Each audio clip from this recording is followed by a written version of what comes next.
Just gonna talk real quick about our response and how we would use Narcan for an unconscious overdose patient. So I have here a mannequin, and I don't know if you've seen it yet, but I've set his chest rise up to 4 times per minute there. He just breathed 1 time. And that's not uncommon to find in an overdose patient for them to be breathing about 4 times a minute. And that's not nearly effective. The average adult's resting respiratory rate is usually going to be somewhere in the 12 range, so he's far under that.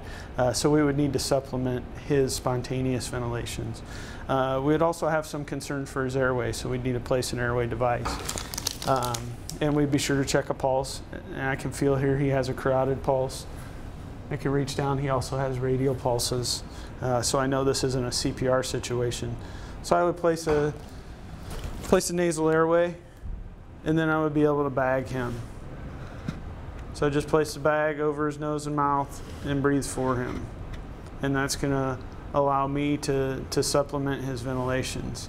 Now while I'm doing that, somebody else that is on my crew could continue ventilating, or I could continue ventilating, and we'd set up the Narcan to be delivered. Simply, this is a pre-filled syringe. Comes out of a box just like this. We take both of the caps off of here. Discard those, we don't need them. This screws together just until you meet resistance, and that's all set. We take the end off of here. This is the mucosal atomizer. So this is what aerosolizes the medication up into the patient's nares.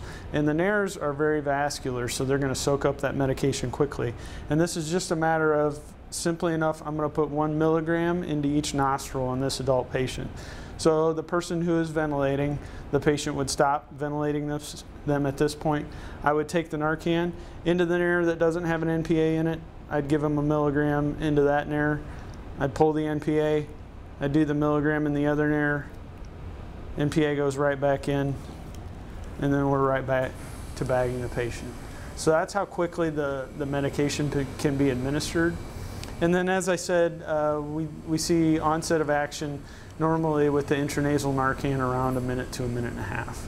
So at that point in time, he would start to wake up, he'd start to breathe on his own again, and he would be able to control his own airway. We would be able to administer oxygen as appropriate at that time and transfer care over to EMS.